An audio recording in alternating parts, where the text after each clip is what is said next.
Yes तो बोला, क्या बताया? रिपीट करा दो। चलिए बोलिए ना। हमारी फैमिली ने हमने ये डिसाइड किया कि बच्चे को क्या सिखाना है और आउटकम्स बच्चा क्या सीख पाएगा। ओके, तो जरूरी क्या है? बच्चा क्या सीख पाएगा। ओके, तो आर यू राइटिंग ऑब्जेक्टिव्स और are you not writing objectives? What you are writing objectives. अच्छा, यू राइटिंग बोथ, बट आप कह रहे हैं जरूरी तो लर्निंग आउटकम है, फिर दोनों क्यों फोकस कर रहे हैं? चलिए let's see what it is.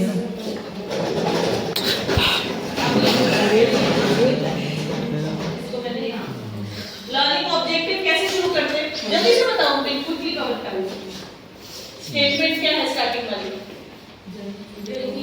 Topic लिख दें। ऑब्जेक्टिव्स जो जो लिखते हैं, तो कौन कौन ऑब्जेक्टिव भी लिखते हैं? अभी तूने हाथ उठाया था। Student able to ma'am to demonstrate नहीं, मैं पहले starting student will be able to creativity. मैं एक शुरू का सेंटेंस तो लिखेंगे ना, उसके बाद आप लिखेंगे कुछ। Is that so?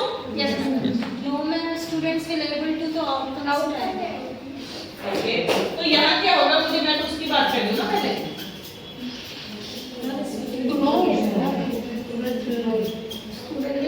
Student will be able to learn.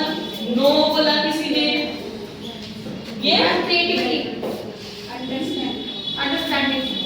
मैं ये जो आप सारी चीजें बोल रहे हैं ना, वो तो उसके बाद आई। बट थोड़ा सा through CBSE curriculum, through our NCF हम इसको और बेटर कर सकते हैं कि how we can incorporate these things while teaching science to them. So I think we can start.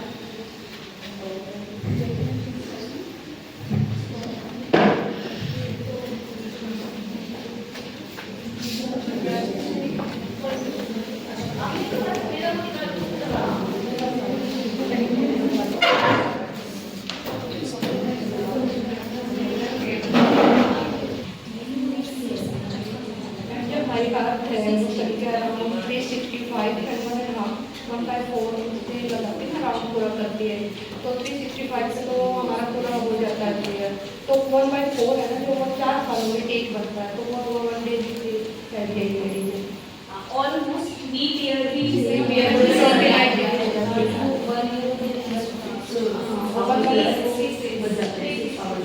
Actually 2 महीने कम थे जो रोमन कैलेंडर बन रहा था, तो वो एडजस्टमेंट करने के लिए पहले अगर आप थोड़ा सा सर्च करोगे, इस बारे में पढ़ोगे, तो जनवरी और फरवरी कभी ऐड ही नहीं हुए थे, 10 मंथ्स थे पहले। तो ये एडजस्टमेंट बाद में करी गई है। एंड ऑप्शन था कि फरवरी में कितने डेज रखने हैं, बट रोमन्स को और नंबर्स बहुत अनलकी रखते थे, 31 वो रख नहीं सकते थे, तो ड्यू टू सम कैलकुलेशन वो डेज एडजस्ट करने के लिए उन्होंने 28 डेज रखा। तो ऑलमोस्ट राइट मैम, जो ये पूरा रेवोल्यूशन था, जब ये कंफर्म हुआ कि 365 डेज 1/4 होगा, वो एडजस्टमेंट हुई एंड वो एडजस्टमेंट करने की वजह से फरवरी में 28 डेज आए। और हाँ, ये बिल्कुल सर ने सही बात बोली है। बच्चे ऐसे ही पूछते हैं कि बादलों में पानी कौन डाल रहा है, पानी का कलर ब्लू क्यों नहीं है, स्काई ब्लू क्यों है। और ये सोचिए इतना टफ है इस चीज को आंसर करना। अगर हम 10th क्लास को पढ़ा रहे हैं तो आपके पास बहुत लंबी चौड़ी फिजिक्स है समझाने के लिए कि स्काई का कलर ब्लू क्यों है, स्कैटरिंग है, रिफ्लेक्शन है, रिफ्रैक्शन, डिस्पर्शन ब्लू कलर क्यों है वो तो हम समझा देंगे, लेकिन बादलों से पानी कैसे है उसको समझाने में दिक्कत आती है। वो मैम इवेपोरेशन। जब वो वाटर साइकिल पढ़ेगा जिस दिन, उस दिन उसको बच्चों को तो नहीं समझा सकते ना भी मैडम।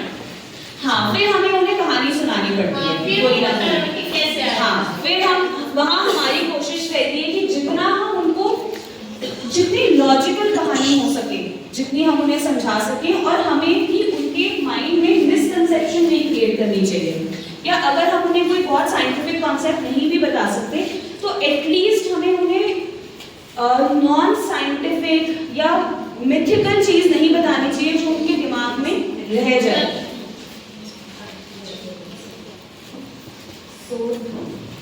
तो I think we can state, ये काफी बड़ा शेड्यूल है, इतना बड़ा हम रखेंगे नहीं। आई थिंक आप सबके पास हैंडआउट्स हैं, हम साथ साथ उन हैंडआउट्स को भी रेफर करेंगे। और थोड़ा सा नेशनल करिकुलम फ्रेमवर्क पे आते हैं। सारी वही चीज़ें हैं जो हम ऑलरेडी क्लासरूम में फॉलो कर रहे हैं, बट और बेटर कैसे फॉलो कर सकते हैं, और ऐसी कौन सी चीज़ें हैं जो हमें एनसीए बोलता भी है that we need to follow. Because हम सब करिकुलम बनाते हैं अपनी क्लासेस के लिए, करिकुलम के बिना तो हम पढ़ा ही नहीं सकते हैं। और करिकुलम की नीड भी क्यों अराइज हुई, because again we are talking about need based learning. अब तो सीबीएसई भी रोट लर्निंग से पूरा कॉम्पिटेंसी बेस्ड पे आ गया। कोई पूछ ही नहीं रहा है कि व्हाट इज फोटोसिंथेसिस, आ ही नहीं रहा है क्वेश्चन एग्जाम में, कोई पूछ ही नहीं रहा डेफिनेशन, वरना हम तो रट लेते थे ना।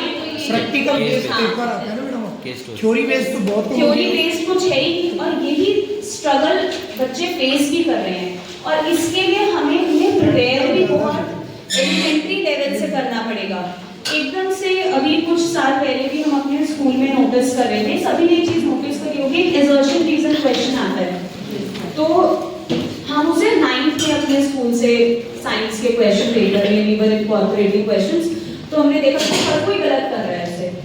तो इससे ये समझ आया वो अचानक से कैसे समझेगा, उसे तो ये समझ भी नहीं आ रहा कि एजर्शन रीजनिंग का मतलब क्या है। तो हमें शायद उसको एक सिंपल लैंग्वेज में, जो हम ट्रू फॉल्स से शुरुआत करते हैं, पहले ट्रू फॉल्स की इंपॉर्टेंस वापस आ गई है सिस्टम में। मतलब पहले हम ट्रू फॉल्स करते थे, फिर आई थिंक एग्जाम में कभी ये क्वेश्चंस आने ही बंद हो गए, true and false, and now again we are back to true and false. हम बोर्ड का भी पेपर बच्चा दे रहा होता है तो हम उसे ये समझाते हैं एजर्शन रीजनिंग का क्वेश्चन आए तो पहले ट्रू एंड फॉल्स लगाना है उसमें, पहले देखो क्या ट्रू है क्या फॉल्स है, उसके बाद उसको कनेक्ट करके देखना। तो पॉइंट है कि कुछ चीजें हमें रिवाइव करनी है, बिकॉज हम भी कॉम्पिटेंसी बेस्ड एजुकेशन की तरफ जा रहे हैं। मैं एक एग्जांपल, पावर ऑफ वर्ड्स, तो मैं अपनी गलती ही बता रही हूँ कि मैंने शायद वर्ड्स केयरफुली यूज नहीं करे। आई सेड कि हम ना मर भी सकते हैं इससे। तो एंड वो घर गया, उसने अपने मम्मी पापा को क्या बोला, वो बात कर रहे थे खाना खाते हुए, आप खाना खाते हुए बात करोगे ना तो आप मर जाओगे। तो यहाँ पे खैर मेरी गलती ये थी that I had to be careful with my words, but इतना इम्पैक्टफुल होता है जो हम उन्हें बोल रहे हैं। सो कंटेंट वैलिडिटी बहुत मैटर करती है कि हम क्या पढ़ा रहे हैं, that should be valid. Process validity, process में आता है ऑब्जर्वेशन, एक्सपेरिमेंटेशन, ये तो आई थिंक हम सब बहुत all are well aware, observation है, एक्सपेरिमेंटेशन है, इसके बिना तो खैर ना पढ़ने में मजा आता ना पढ़ाने में मजा आता। तो अगर हमें ये कॉन्सेप्ट पढ़ाना है कि लेट्स से कि why does a boat float on water, तो हम उसे क्यों बताएं कि बोट की ये शेप होती है और इसके पीछे कॉन्सेप्ट है कि इसका वेट इतना होता है, इतना एरिया है। Why not we bring certain material, कि हम एक एक कंटेनर लेके जाते हैं जिसमें पानी है, एंड आप उसमें से 3 चीजें आपको यूज करनी है, 1 leaf, 1 stone and 1 spoon, and आपको सिर्फ परफॉर्म करना है वहां पे, आपको कुछ नहीं बताना। आपने लीफ डाली पानी में, आपने स्पून डाला, स्टोन डाला बच्चों के सामने, अब उन्हें बच्चों से ही क्वेश्चंस पूछने हैं कि क्या होगा, वो खुद ही देखेंगे, वो कहेंगे कि मैम ये तो लीफ तो डूबी ही, वो तो ऊपर ही रह गई, हाँ लीफ फ्लोट कर रही है, स्टोन और स्पून तो नीचे डूब गई बिल्कुल, कोई बहुत तेजी से गई, स्टोन थोड़ी धीरे से गया, छोटा स्टोन था, स्पून बहुत तेजी से चली गई। आप थोड़ा सा उसे ये भी करके दिखा सकते हो कि स्पून को आपने फ्लैट फेंका तो वो थोड़ा सा धीरे गई, बट जब आपने उसको वर्टिकली इंसर्ट कराया तो वो जल्दी गई। तो इस तरीके से आपने तो सिर्फ एक उसे ग्राउंड्स दे दिए। Now that child will observe and think, वो फिर कंक्लूजन पे आएगा कि इनका तो मटेरियल अलग अलग है। यहाँ पे हमें एज अ गाइड काम करना है कि लीफ का मटेरियल अलग है, उसका वेट कम है, उसकी शेप, और लीफ की शेप तो एग्जैक्टली बोट की शेप से हम लिंक कर सकते हैं। And like this we can deduce कि why boat floats on water rather than starting with this that why boat floats on water. तो यहाँ पे आता है हमारा process validity. Historical validity is again linking things with the history, linking things with the environment, I would say less, but linking things with the history. Like for example, हम fast रखते हैं, और ऐसा होता है कि बच्चे भी, बहुत छोटे बच्चे भी मैंने देखा नवरात्रि में दे आर कीपिंग फास्ट, क्योंकि घर पे सबने फास्ट रखा है तो उन्होंने भी फास्ट रखा है। बट आप उनसे पूछोगे कि क्यों फास्ट रखा है तो उन्हें रीजन नहीं पता होता कि व्हाट इज द रीजन। तो ऑल्दो रिलीजन बेस्ड रीजंस भी हैं, हमारी माइथोलॉजी काफ़ी सारी बातें बोलती हैं, लेकिन मेजर रीज़न साइंटिफिक ये भी होता है कि वो हमारा एक ऐसा सीजन होता है जहाँ पे हमें बॉडी को डिटॉक्स करना होता है। इवन इन अगर हम बंगालीज में देखें तो दे ईट फिश एंड एवरीथिंग, लेकिन नवरात्रेस के टाइम पे दे नेवर ईट फिश। तो ऐसा क्यों है? सीजन चेंज पे आते हैं। हाँ, वो ब्रीडिंग सीजन है। तो ब्रीडिंग सीजन में क्या होता है कि फिशेस के अंदर ऑलरेडी एग्स हैं, तो उन्हें लगता है कि गलत है, तो उस टाइम पे they avoid eating fish. Otherwise तो दुर्गा पूजा हो या कुछ भी हो, दे ईट फिश। तो द पॉइंट इज कि ये साइंटिफिक रीजंस हैं, so we need to link it with historical validity. Next is environmental validity. इसके बिना तो बच्चा सीखेगा ही नहीं। नेचर में उसका क्या रेफरेंस है? Science is around us.